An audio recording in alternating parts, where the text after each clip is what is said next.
Morten, for this kind introduction, and thank you to the organizers in general for inviting me. I'm happy to be here. I have earlier attended conferences in the society. In spite of warnings I got very early as a philosophy student. One of my teachers was Justus Hartnack, who actually was, I think, the first to introduce the late Wittgenstein's philosophy in Europe in some accessible form in the 1960s. But at the same time as I studied with Hartnack, I also followed lectures at the University of Copenhagen. Jørgen Jensen, who was a professor in philosophy, some older guys here will know about him. And someday Hartnack called me in and said, "I understand that you follow Jørgensen's lectures in Copenhagen." And I affirmed that, then confirmed that, and then he said, "I have to warn you, young man, because if you do not know to distinguish between philosophy and psychology, you will never become a good philosopher." And Jørgensen doesn't know to do that. I continued, and I found out that also Wittgenstein, actually the icon also for Hartnack, of course, was concerned with psychology most of his life. So after this involvement with psychology, I had, as suggested or hinted at by Morten, spent much of my professional life collaborating with biological and healthcare researchers and health researchers, medical doctors and many others. And I'm just now reading a very interesting book by, it's letters from Drury, who was a student of Wittgenstein in Cambridge. And Drury was not tenured there, though he had recommendations from Wittgenstein and G. Moore and Bertrand Russell, I think. But then he got a letter from Wittgenstein, said, "You are a happy guy, happy that you didn't get a position in philosophy. Leave Cambridge, leave philosophy. There is no oxygen here. And go to medicine." When I went to medicine, it's not at that time I certainly didn't know that conversation or exchange between Drury and Wittgenstein. But it was a very good advice, and I should say that Wittgenstein added, "Go to medicine, but never forget thinking." And this is, of course, important also discussing about interdisciplinary work, that thinking and philosophizing is not a privilege of philosophers. It's being done by theoretical psychologists, practicing psychologists, medical doctors, and quite ordinary people. But of course, philosophy is also a scholastic discipline, and one of our tasks is not to clean the concepts, but take care or take part in developing concepts and make things clear or obscure things sometimes. And this is also what I want to, I don't hope that I'll obscure things today, but I want to clarify some challenges we are facing in the modern society. And of course, inspired also by the basic theme of this conference on acceleration and measured lives. No, I have to go to the, yes. It doesn't seem to work here. More than you could probably do that. Sure. I have just sketched the argument.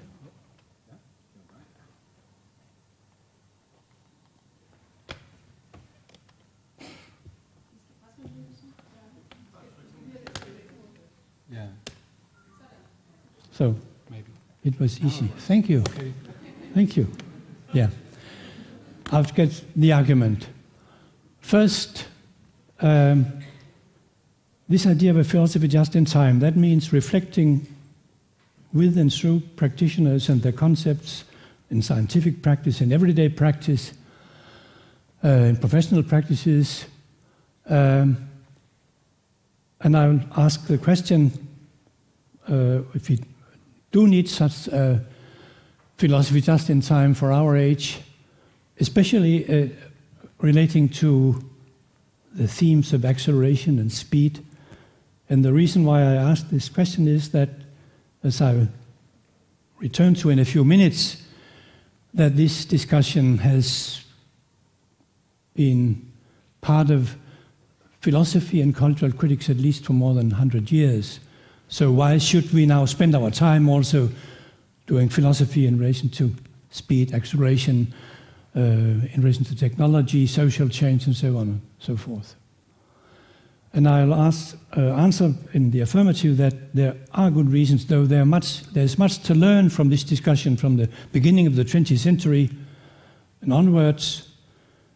But there are some important differences also. The conditions have changed, and the basic change I'll focus on is the changing role of medicine and our practices for handling and managing health in modern society that have changed radically over the last 20, 30 years. So that this enormous enduring tradition or institution of medicine and its hegemony, who has lasted since Greek medicine actually in our culture, has been challenged as never before in our history over the last 20, 30 years. And this has implications not only for those who are concerned with medicine, but for all of us, because these institutions related to medicine and healthcare are so central to the modern society. Yes, so therefore, there are good reasons for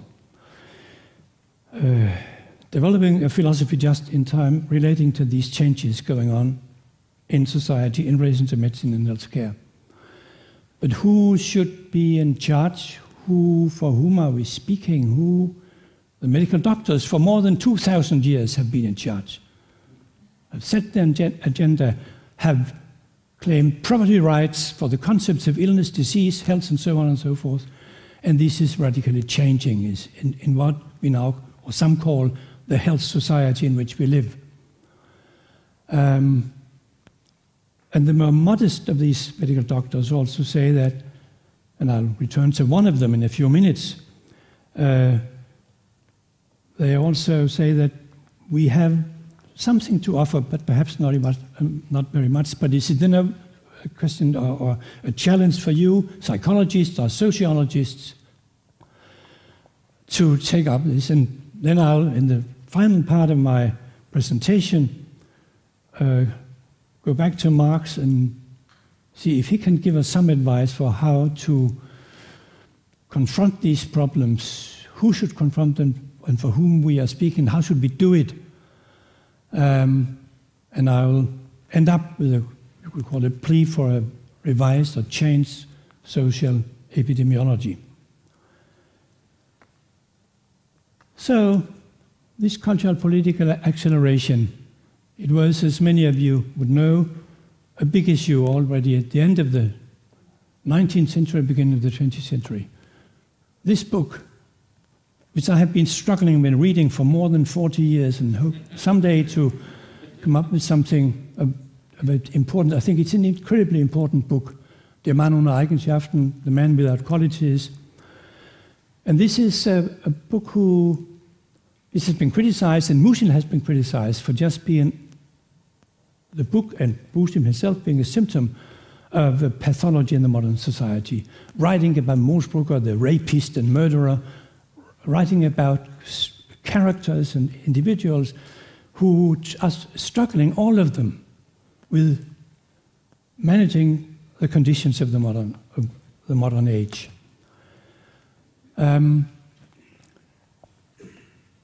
It is not a philosophical treatise, it's kind of a diagnosis, or is it a diagnosis of social pathology of modernity? No, it's not a diagnosis, it's a presentation. He's an artist, he's a writer, a fabulous writer, but also a philosopher. Actually, he defended his doctoral dissertation at Freie Universität in Berlin 1905, just the same year as Lenin wrote his Critique of Empirical Criticism, both addressing the philosophy of Ernst Mach. So there are lots of connections also with the more general philosophical discussion. But his of interest and his, if not diagnosis, his presentation of symptoms of a malaise in the modern society are also of great interest in relation to one of the themes of this conference on measuring lives. There is a tendency to dichotomize between the qualitative, the interpretive, on the other hand, measurement, quantitative. Musil never believed it. He was an engineer, he was a mathematician, and a writer, and an artist. And he said, as you can see from the quote here, we do not have too much intellect and too little soul, but too little precision in matters of the soul.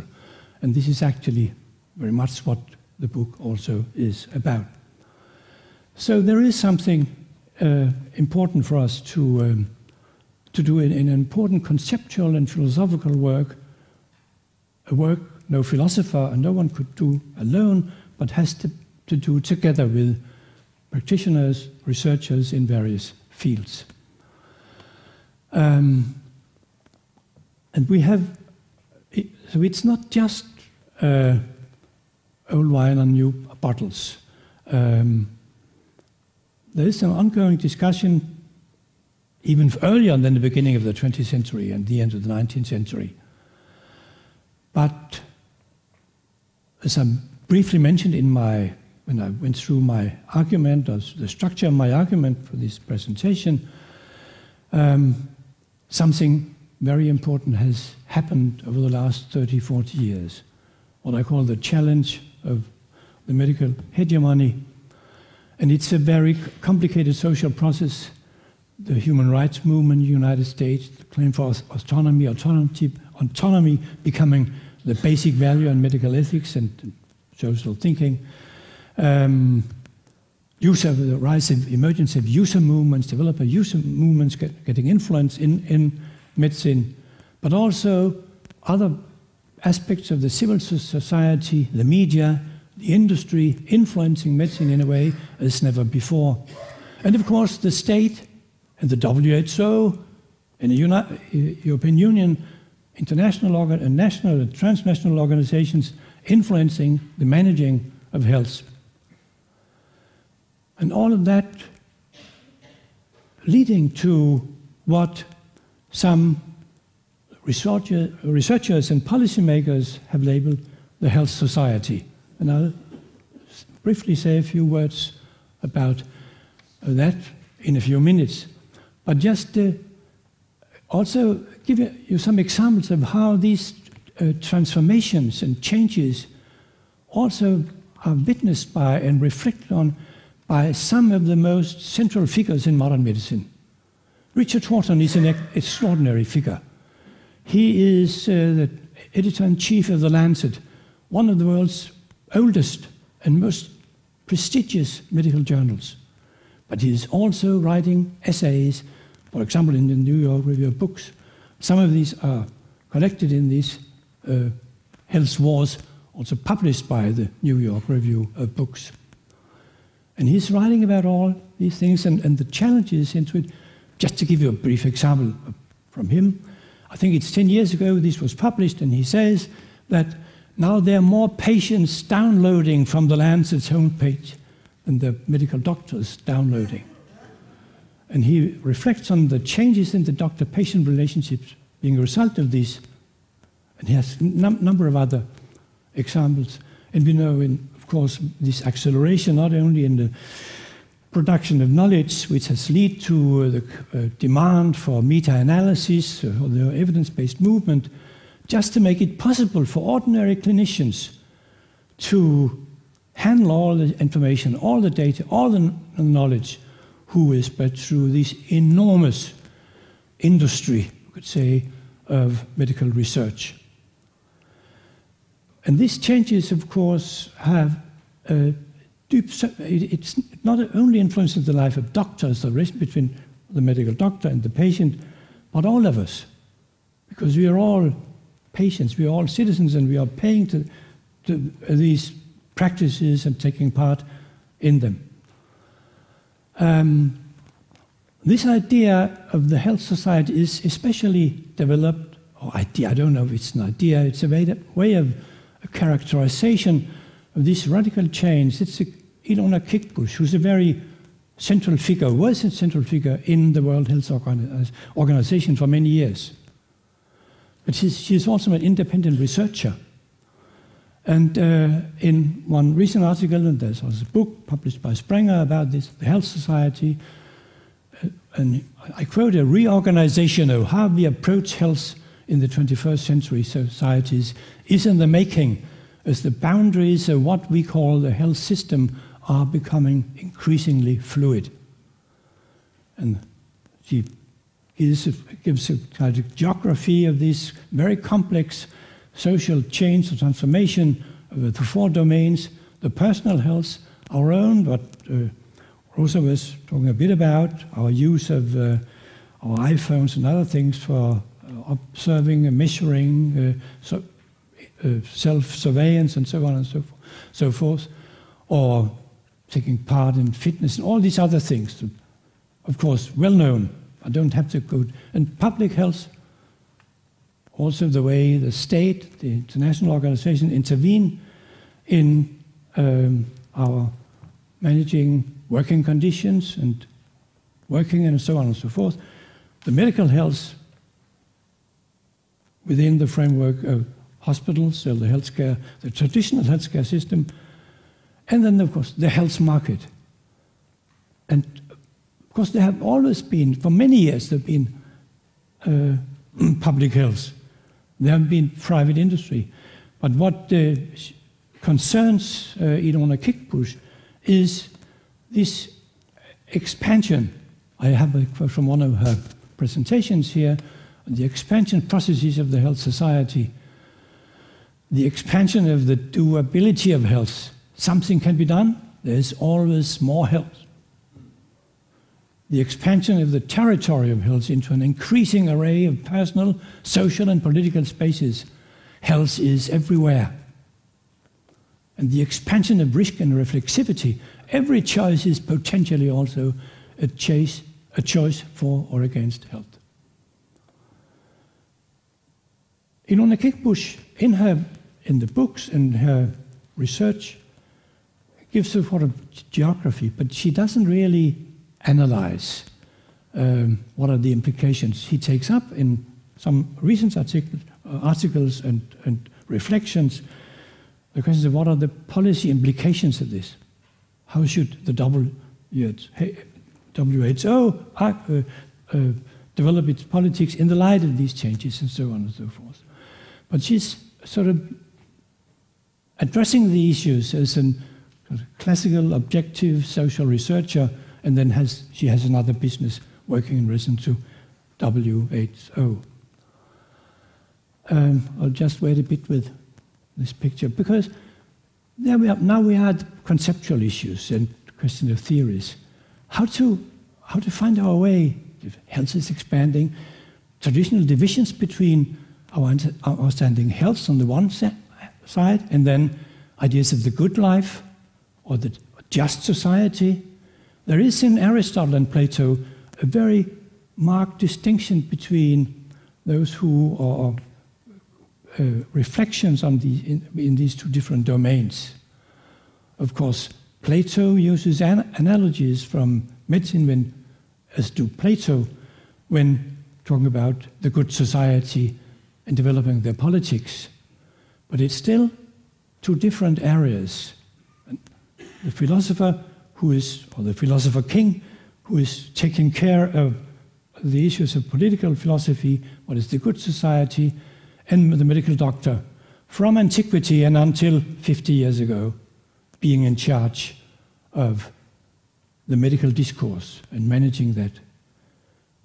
And when all this becomes fluid now, how do we assess it? Is there some who could or should go in and do some cleaning up, some philosophical analysis? And here I return for a few minutes to Wittgenstein. But it was, of course, what Wittgenstein was concerned with. And some have used, in a nice and clever way also, basic, say, Wittgensteinian or Austinian insights in the critique of discussions about social pathology, health and society, claiming that this is all language on holiday, using language in context where it was not, words in context where they didn't emerge and where we got to know about them and their use. So here we got, here we go, yeah.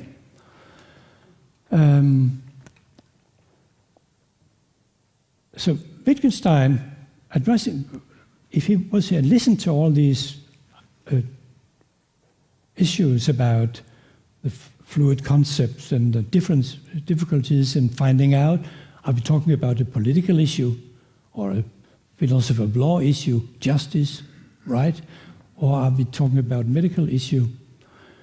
He would recommend, as many of you know, famous is, we all have to look at how we learn our words. So how do we learn words? We, of course, talk about health. When we ascribe health or illness, we ascribe them to individual persons or to bodies. So therefore, from the very beginning, there is something fishy talking about a healthy society. If you think of a healthy society as an organism or unit to which we ascribe the predicate health or illness. However, Wittgenstein was not just strict. There is no philosophy of medicine in Wittgenstein, but there are many parts of his philosophical reflections where he implicitly or explicitly addresses some of these issues about the conceptual boundaries or the fluid conceptual boundaries. This is a very famous house. I was there half a year ago. It's a wonderful and interesting house. Wittgenstein built this house for his sister, Margareta. They were extremely rich. And she had hired one of these very famous architects in Vienna to build the house, but she was a rather tough woman, Margareta, and they didn't agree about the house. And this famous architect then said, you could go to your brother, he's a philosopher, he's an engineer, he's a mathematician, he's everything. He's an artist, so ask him to do it. So Wittgenstein spent 2 years doing it, and he wrote in his diaries, I'll make the perfect house, the prototype of all houses for my sister, or something along these lines. And he spent 2 years there, and much money also, left his professorship and just built this house. But when it was finished, he wrote in his Vermischte Bemerkungen, Culture and Value in English, es ist nicht gesund. It's not healthy. So what does he mean? Of course, he's not talking about asbestos or something else. What he's hinting at is that health has a broader meaning in the way it's ordinarily used in a more narrow medical context. So this now big issue about how to distinguish between health and well-being, for Wittgenstein it would not be a big problem. Because when he says that it's not healthy, this house, it's a place where you could not live well. Another sister said, I couldn't live there. It's a house for gods. So even in our ordinary language, even our common language, I think it's clear that there is a flexibility, there is fluid borders. It's a very composite concept, our concept of health.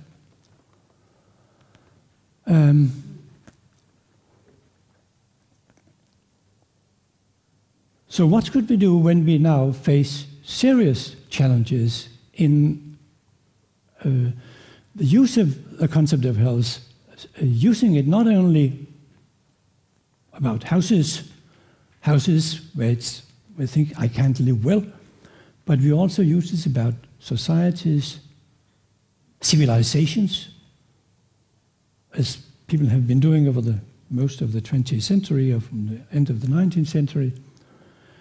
And social pathologies, not just illnesses caused by a civilization or a society, but the pathology in or of the civilization. What could we mean by that? Kickbush, in her reflections on the health society, tries to open up for the interplay of medical concepts and then broader political concepts as democracy. As I quote here, there isn't in general a big democratic deficit in relation to health and health policy, which needs to be addressed with urgency. Who should address these issues? What kind of capabilities are necessary? I have another quote from Horton, who, again, this very influential, incredibly interesting person, wrote a couple of years ago an offline, it's called In the Lancet, not in the New York Review of Books, on a healthy society or the secrets of a healthy society. And here, I quote, "A healthy society is much more than a community in which causes of diseases are minimized.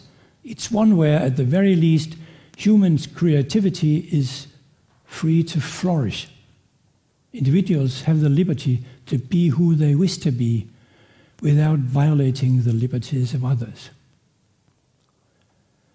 So now it becomes interesting. This is a medical doctor, one of the most influential and prominent medical researchers in the world, governing evidence-based medicine, meta-analysis in the Lancet. But here he tries to break down the walls between, let's say, political science and political concepts and medical concepts of the medical discourse. And trying implicitly, I think, but I'll return to that in a few minutes, to transfer what I call the performative force of the concept of health. Performance in the sense that it's a demand for, if you say illness or health, it also has implications for actions, sometimes urgent action, social action, and individual action. But how could we transfer these performative forces in our former medical discourse to a political discourse on well-being, on justice, on democracy?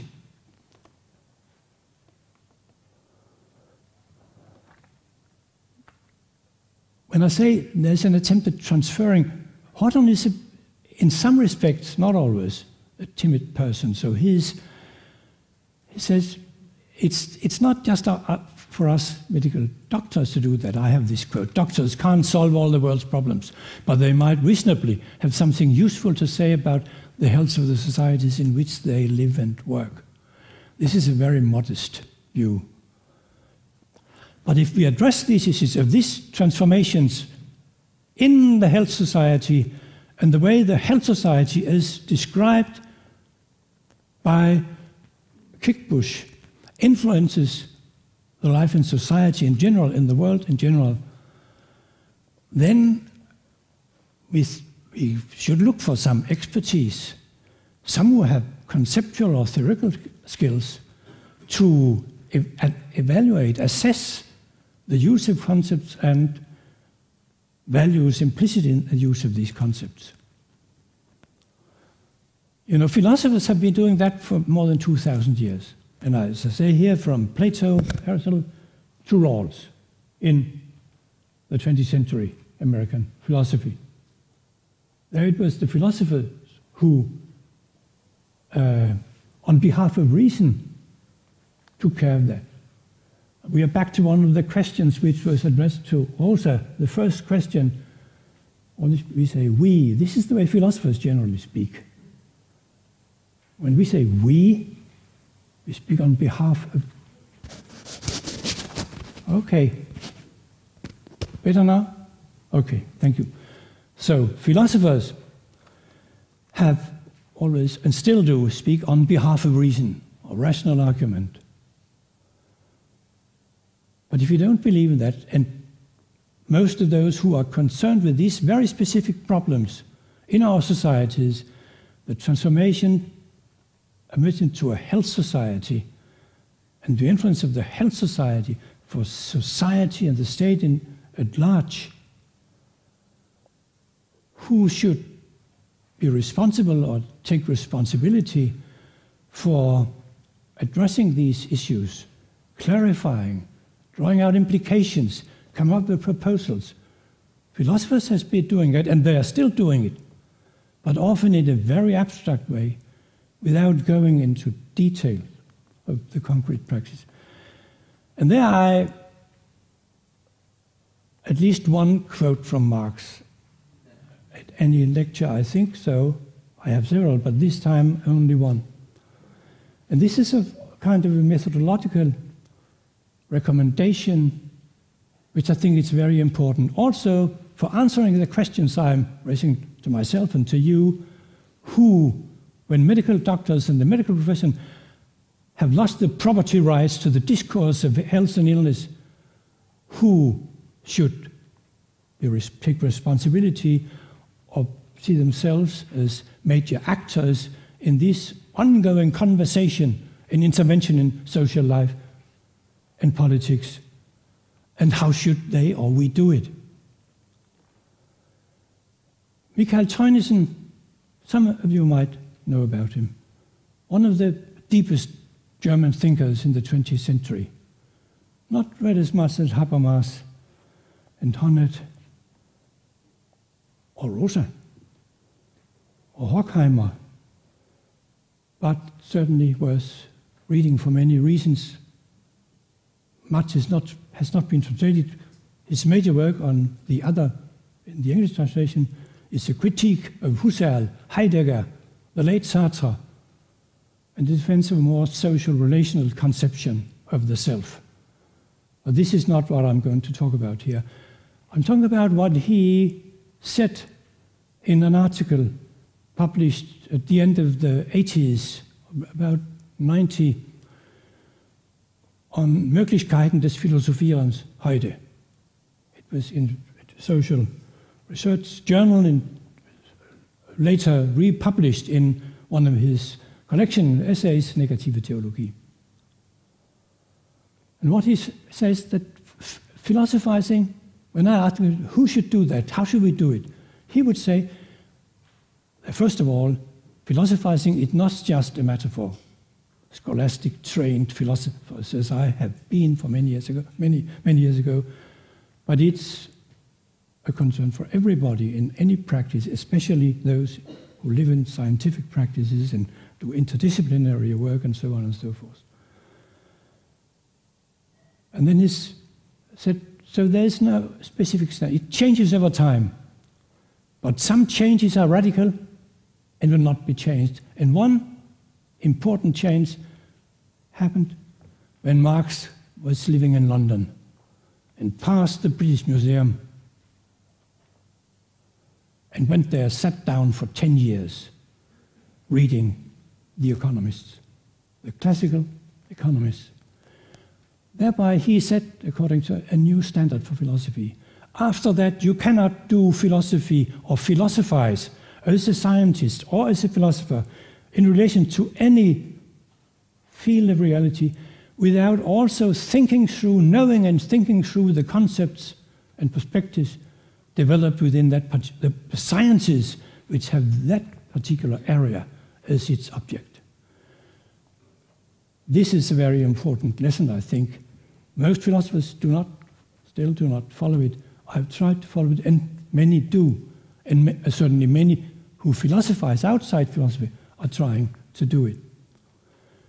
And it's not just a question of thinking with and through practices in science and professional work, it's not the only lesson he gives those of us who want to philosophize. More is needed. Also a critical reflection on basic concepts and categories in the particular sciences, the history of the concepts we use. But we come up with all kinds, especially in philosophy of science, which might be every season, new concepts come in. Some die out rapidly, some live for 10 or 20 years, and something new happens. But follow the long lines, development, emergence of our concepts. This is also important for understanding the conceptual controversies and challenges we are facing in the sciences and in society in general. So, what does that imply in relation to the healthy society? If it is so, that because we live in this health society and this fluidity, concept of changes, we aren't able to find our way. But we have to be aware, of course, that there are scientific practices which has had for more than 100 years these issues as their main target. And this is classical social medicine and the first emerging epidemiology. So this is Rudolf Virchow, politician and philosopher and anthropologist and social scientists and many other things.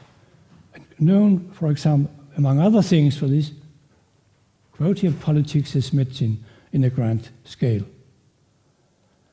You see him in his office, and you could see it in Berlin today. But there's a legacy also. So there is, at the same time as philosophers and cultural critics are discussing acceleration and pathology, social pathologies, there is a research going on within social medicine and epidemiology, and I have just a few examples here. Wittgenstein's Unhealthy Societies and Epidemiology and the People's Health by one of the prominent American epidemiologist, Nancy Krieger. I'll just wait a minute before I go to this last section of my presentation.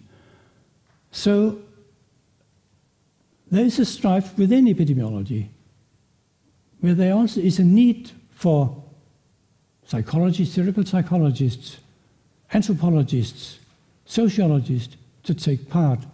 Because, for example, Nancy Krieger, who's a very prominent epidemiologist, but her perspectives and views are disputed and criticized widely. From more mainstream epidemiology, dominant at most in medical journals, in professional scientific journals in epidemiology, but also at conferences and so on and so forth.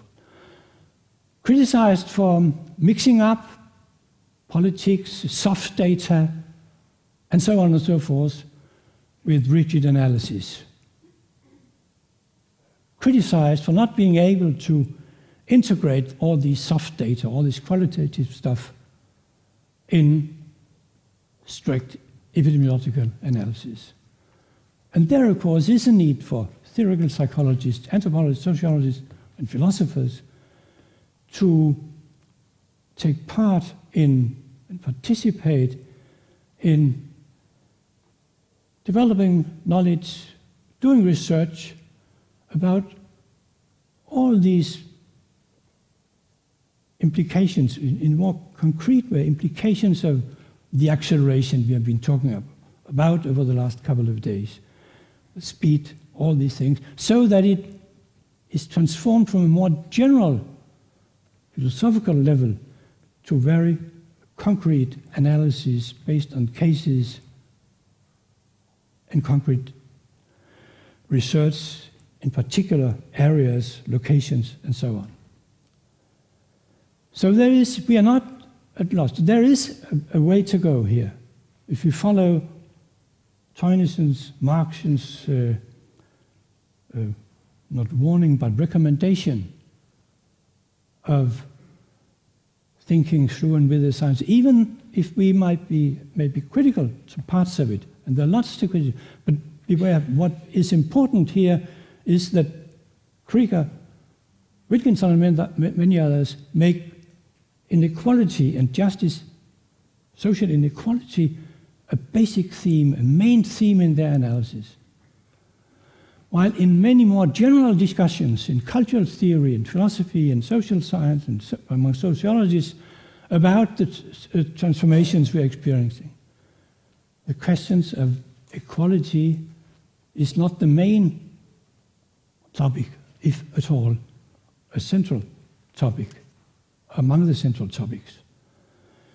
So therefore, this tradition gives us a possibility for revitalizing some of these basic ideas of inspirations which were the basis of development of social medicine more than 100 years ago, in the middle of the 19th century.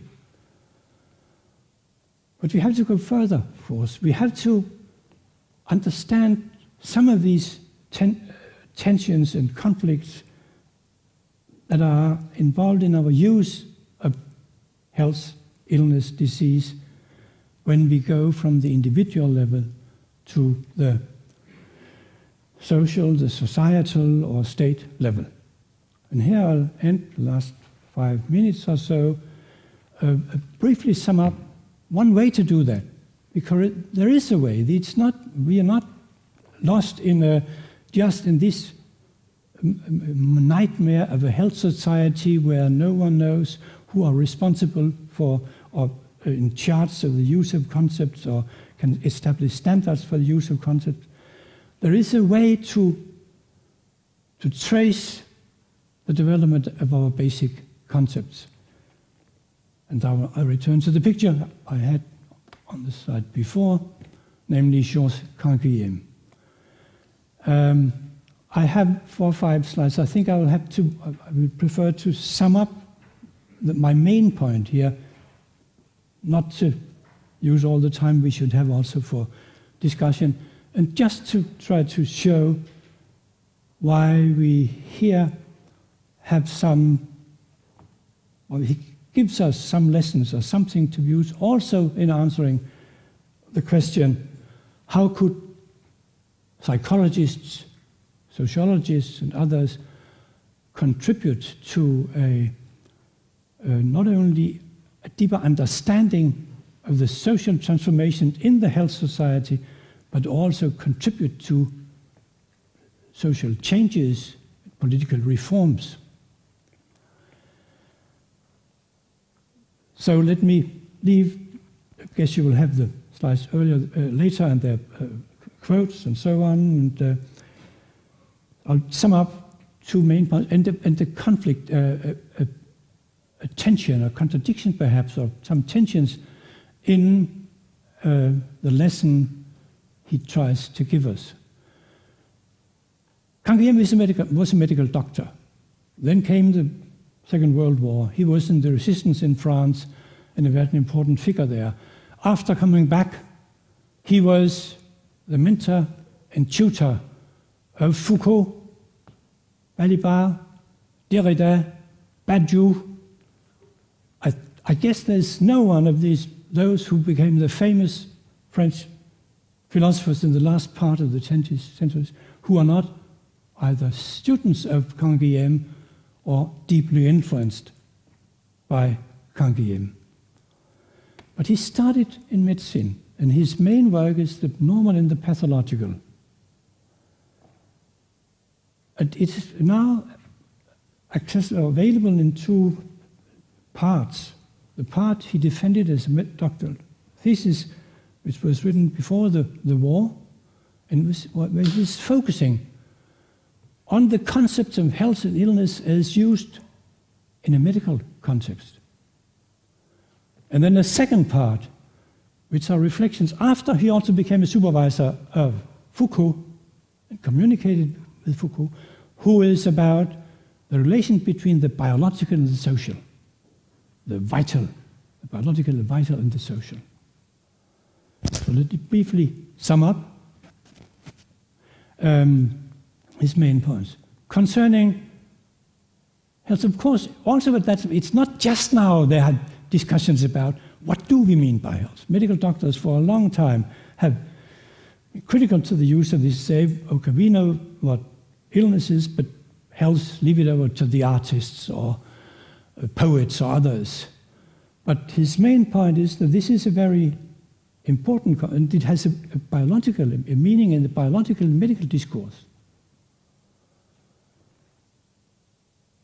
We get ill sometimes. What does it? We get ill. Does this mean that we are not healthy? No, not necessarily, because it is the case that our bodies, our organs, are built in such a way that the organism creates new norms, sometimes create new norms. I get ill, but I overcome it because something changes in my biology or in my relation to the world outside. So health, what is health? It's not just something to leave over to poets, which would be good enough, but it is a way of characterizing this aspect of human living, or our living as human beings with bodies and organs, that we can overcome these episodes of illness by the organism establishing new norms.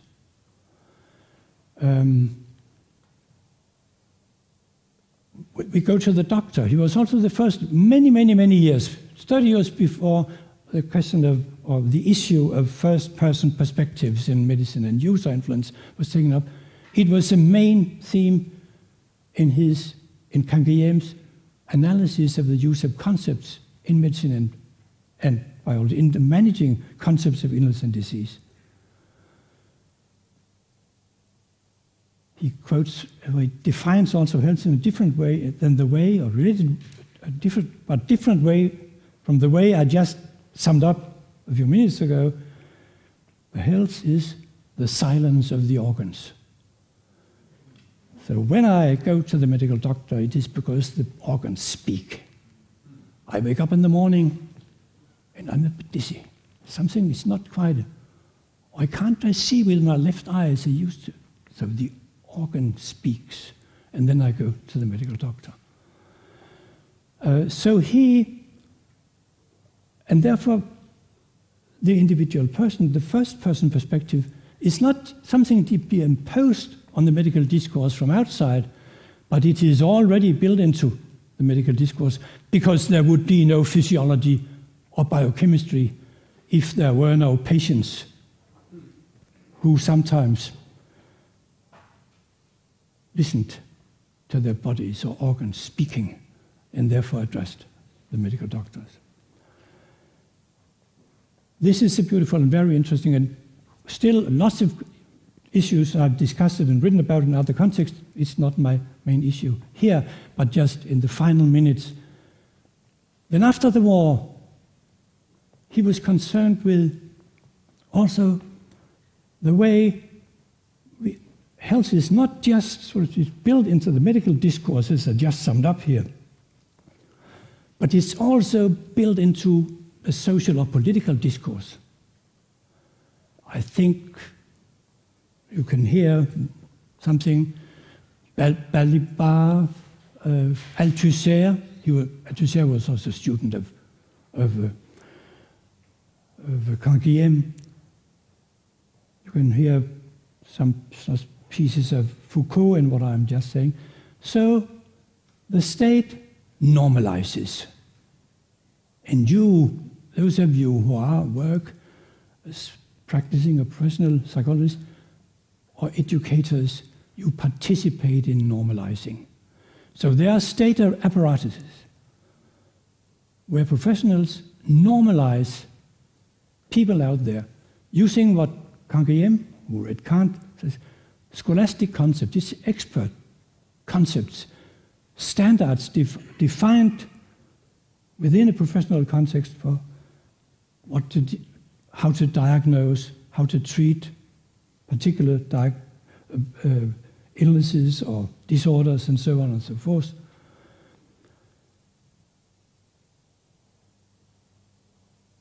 And this concept of, it's not just, is it just imposing your concept of, or the state's concept of the normal or normativity. No, these scholastic or expert concepts, they become, as he says, popular, ordinary. It becomes also part of our own way of thinking about the normal health and so on and so forth. So health comes from different sources.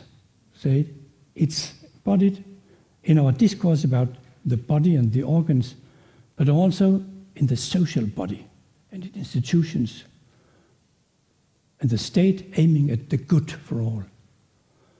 And then finally, I think this is all important also for understanding the tensions and conflicts within the health society as described unnormatively, analytically by Kickbush and others. But it's also a way to trace some of the very important problems we are facing in our contemporary society. The tension between these two different discourses, the medical discourse and the public discourse of health. Because sometimes we acquire, as ordinary citizens, we acquire these scholastic, make them our own. They become popular concepts. And we try to direct our lives in accordance with the standards established by you and others. But sometimes we react in our body or in our mind or in our soul, we react to it. We don't fit in. So comes all kinds of disorders, chronic fatigue syndrome or many others you could mention. He doesn't discuss that particular disorder. And we could, reading Canguilhem, try to understand these new diseases which are not new at all, because earlier we just had other labels for them. To try to understand these disorders as the ways in which we as citizens react to some of the normalizing processes which you and I and all of us who are in the professional practices and the sciences try to not impose on people, but to make a part of the social fabric. And finally, what are implications then for doing research? In the same way as Canguilhem points out that the patient is important for the emergence and development of physiology, biochemistry, so I think he could argue, he could argue that these disorders I just mentioned or sketched, or give a single example of a few minutes ago, that they are, by understanding, analyzing, and trying to understand these disorders, these protests are reactions to the normalizing processes in society, then we might get a deeper understanding also of how to ways of promoting health in a healthy society. Canguilhem doesn't take up this, but I think we could and you should. Thank you for your attention.